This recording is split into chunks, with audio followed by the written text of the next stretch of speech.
Jerome, were you surprised you didn't get a combine invite? Was that disappointing, and how did that sort of change how the day was for you? Yeah, I was shocked kind of. I didn't get the combine invite, but kind of got the cards I was dealt with, and played with them. So really wasn't too worried about it. Kind of had this day circle. So for me, I went out there and I think I did pretty well. What were you looking to show today and improve? Honestly, just work ethic, competitor, and leader. Honestly, showing just being around my guys for one last time, competing for Tennessee. So I just want to show them that. Are teams looking at you as a guard or a center, or are they asking about your versatility between both? I think every team I talk to definitely has been about versatility, playing both. Just being a guy that can, be able to handle both as well as that. But I've actually talked to teams that actually want me at center, and some teams that want me at guard. So I've been both. Certain teams that you talk to a little bit more than others. I would say a couple, like I'd say Titans, Chiefs, and I'll say the Bills I talk to more than others. But other than that, I talk to all 32 teams so far. What are the best compliments, or maybe the most frequent compliments about your game and skill set? Definitely versatility, being able to play multiple positions, getting after people. I would say like just how playing hard, basically, and things like that. And pass protect, I say I pass protect pretty well. So that's been the most compliments so far. Do they ask you about Darnell Wright? Every team I talk to asks about Darnell Wright, and I pretty much say the same thing, man. And man, great player. I think he's the best tackle in the draft, and no bias in that. But no, I think he's gonna have a great career in the NFL. So. How wild is it that he's now become a pretty regular first-round projected draft pick? It's honestly not a surprise to me. I kind of saw when he first stepped foot on campus, when he was a freshman. Me actually being his host, recruiting him, I saw it. And everyone saw it. And just like seeing it now come to fruition, it's amazing. And I'm so excited for Darnell, man. He deserves everything that's coming to him. Coach Ellerby said that they're going to miss you a lot because of your leadership. What does that mean to you that your position coach is going to miss you so much? It means the world to me. Man, I love Coach Ellerby, man. He's been a great guy, great person, just helping us elevate not only just football, but just being a man. And that's like the most important thing. And that's what he harped on, just being a man. And he helped me grow a lot, especially the 2 years I had him. And man, love him to death. Definitely be back around, definitely sticking my head in the, in the room, checking on the guys. And I'm gonna miss them dearly. Joe, where will you be for the draft, and what do you anticipate that experience being like? So for the draft, I'm actually going to New Orleans, Louisiana. Majority of my family is from New Orleans, so I'll be down there watching it with them, probably eat some good food, and enjoy watching the draft. So. Can you play both? Are you comfortable at both guard spots and center, or just one? How does it work? I'm comfortable at both guard spots. I got multiple starts at both guards here. As I only got like 5 starts here at center, but could play center as well. So I'm comfortable with both guards. You started 40-plus games in the SEC. Is that an asset for teams that know you're experienced and step in and are ready to play right away? Yeah, I think so. I think it is an asset. Definitely something that they look at, as well as being, SEC is definitely the best conference in the country.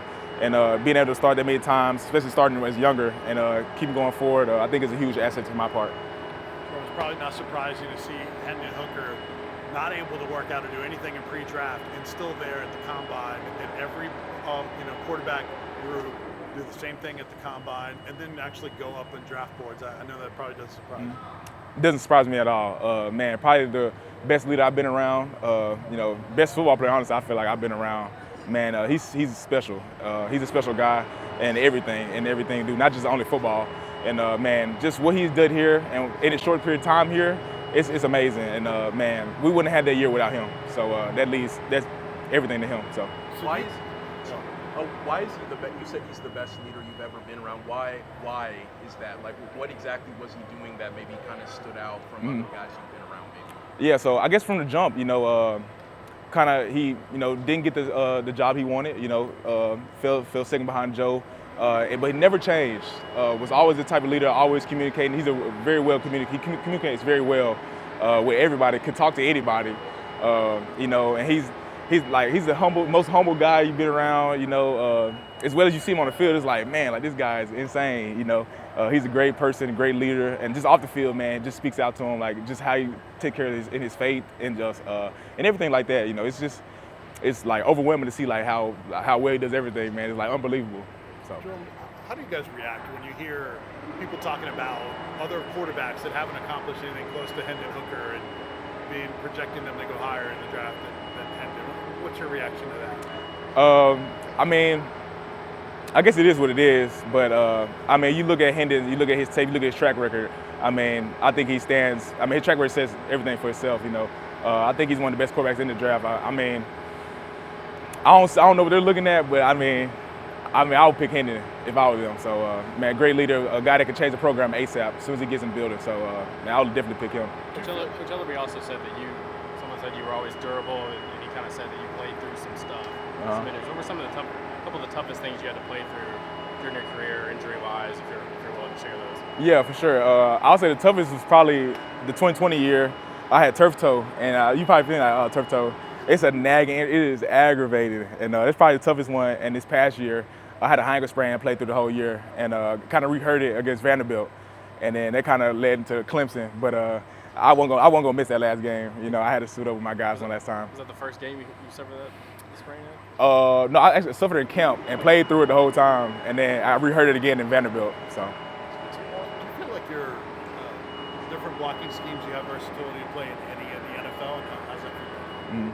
Yeah, I think I can play in multiple schemes, as well as just how many different offenses I played in here, you know, and without skipping a beat and things like that. I think I'm very versatile in that and can handle any scheme, whether it's power zone, you know, outside zone, Premier League teams, and things like that, as well as pass-heavy teams. I think I can do all three, and I think I do all three very well. Should you pay attention to mock drafts, or what is your feedback on where you think you might go in the draft? Honestly, I don't pay too much attention because, I mean, at the end of the day, the teams are going to decide, regardless of where the mock draft is. I've seen a couple, of course, but not really too worried about it.